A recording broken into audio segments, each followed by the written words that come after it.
أم خلقوا من غير شيء أم هم الخالقون أم خلقوا السماوات والأرض بل لا يوقنون نحمده ونصلي على رسوله الكريم اما بعد فاعوذ باللہ من الشیطان الرجیم بسم اللہ الرحمن الرحیم۔ السلام علیکم ورحمۃ اللہ وبرکاتہ۔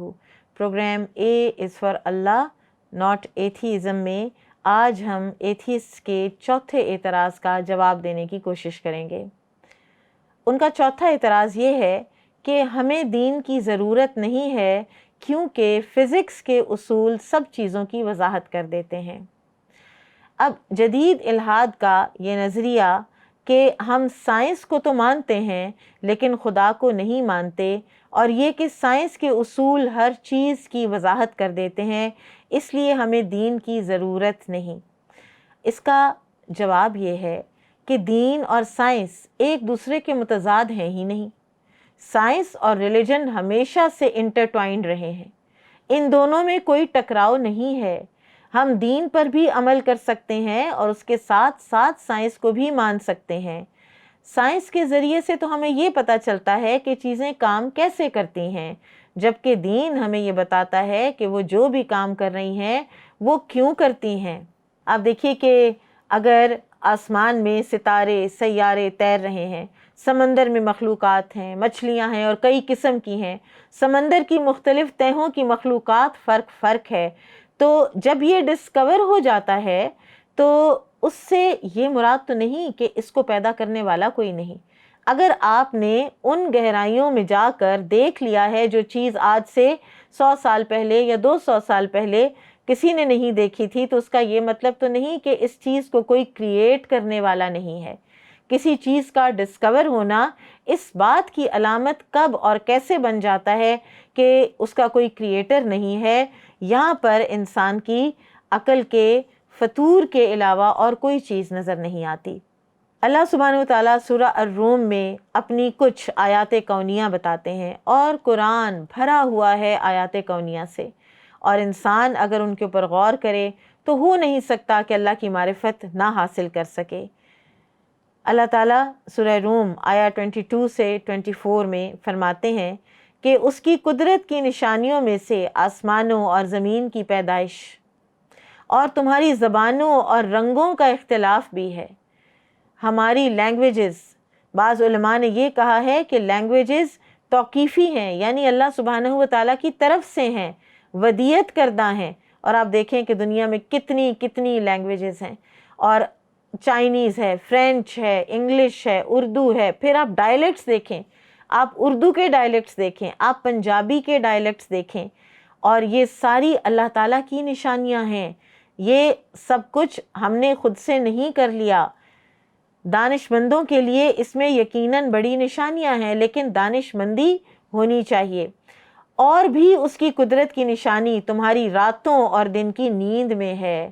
ہم جو سوتے ہیں، جو ہمیں رات کو نیند آتی ہے، جو صبح ہمیں دوبارہ اس قابل کر کے اٹھاتی ہے کہ ہم اپنے دوبارہ سے کام کر سکیں دنیا کے، یہ نیند کیسے آ جاتی ہے؟ باڈی کو کیسے پتہ چل جاتا ہے کہ اب سونے کا وقت ہے؟ وہ کون سے کیمیکلز ہیں جو عین اس ٹائم پر سیکریٹ ہوتے ہیں کہ ہمارا دماغ جو ہے وہ سلیپ کے موڈ میں چلا جاتا ہے؟ یہ کون کرتا ہے؟ آج تک سائنس یہ نہیں بتا سکی کہ یہ کیسے ہوتا ہے۔ ہاں، یہ ضرور بتا سکتے ہیں کہ ہاں، سلیپ آپ کے لیے بہت ضروری ہے، اور اللہ سبحانہ وتعالیٰ نے بارہا قرآن مجید میں سلیپ کو اپنی ایک نشانی قرار دیا ہے۔ اور اس کے فضل یعنی روزی کو تمہارا تلاش کرنا، صبح کے وقت جتنے بھی ذرائع معاش ہیں، کتنے کریئرز ہیں، کوئی ایک کام کرتا ہے، کوئی دوسرا کام کرتا ہے، سب مربوط ہو کر اتنی بڑی انڈسٹریز بنتی ہیں۔ یہ ذرائع معاش بھی اللہ کے بنائے ہیں۔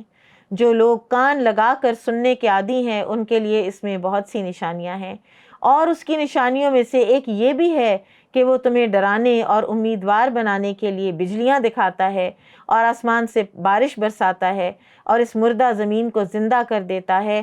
اس میں بھی عقل مندوں کے لیے بہت سی نشانیاں ہیں، لیکن عقل کا استعمال اگر صرف اور صرف دنیاوی مقاصد کے لیے کیا جائے تو وہی عقل انسان کو اللہ تعالیٰ سے دور کر دیتی ہے، اور اگر دل کے کانوں سے اور دل کی آنکھوں سے اور دل کی عقل سے، علی رضی اللہ تعالیٰ عنہ فرماتے تھے کہ دل کی اپنی ایک عقل ہوتی ہے، اور اب تو یہ بات ایک پروون فیکٹ ہے کہ دل کا اپنا ایک نروس سسٹم ہے، دل کا اپنا ایک فرقان اور کرائٹیرین ہے جو اللہ تعالیٰ نے دے رکھا ہے اس کو۔ تو ایسے لوگ جب زمین و آسمان کی تخلیق میں اور رات اور دن کے آنے جانے میں جب غور و فکر کرتے ہیں تو وہ کیا پکار اٹھتے ہیں؟ ربنا ما خلقت ھذا باطلا سبحانک فقنا عذاب النار، اے ہمارے رب یہ سب کچھ تو نے باطل پیدا نہیں کیا، بے مقصد پیدا نہیں کیا، تو پاک ہے، تو ہمیں آگ کے عذاب سے بچا لینا۔ اب یہ غور و فکر کرنے والے کون ہیں؟ رات اور دن کے آنے جانے میں اور یہ زمین و آسمان کی تخلیق میں کون غور و فکر کرتا ہے؟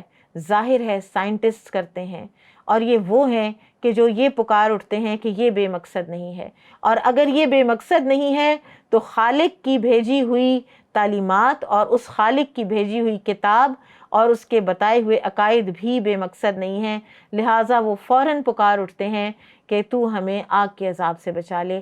اور یہی ہے عقل کا کام، یہ اولو الالباب ہیں جو یہ کر جاتے ہیں، ورنہ اگر عقل یہیں تک رہ جاتی ہے، اتنی کوتاہ نظر ہو جاتی ہے کہ اگر ہمیں یہ پتہ چل گیا ہے کہ سمندروں میں مچھلیاں ہیں اور وہ یہ کھاتی ہیں، اور اس کے ساتھ ہی اگر ہمیں یہ پتہ چل گیا ہے کہ کشتی جو ہے وہ سمندر میں کیسے چلتی ہے اور وہ کون سا فارمولا ہے جس کی وجہ سے وہ سمندر میں چلتی ہے، تو ہم یہ کہہ دیں کہ یہ سارا کچھ خود سے بن گیا، ہمیں کیونکہ یہ فارمولاز پتہ چل گئے تو اس لیے ہم فارمولاز کے بنانے والے کا انکار کریں گے۔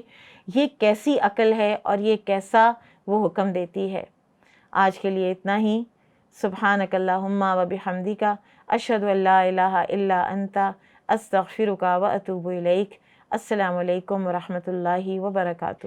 أم خلقوا من غير شيء أم هم الخالقون أم خلقوا السماوات والأرض بل لا يوقنون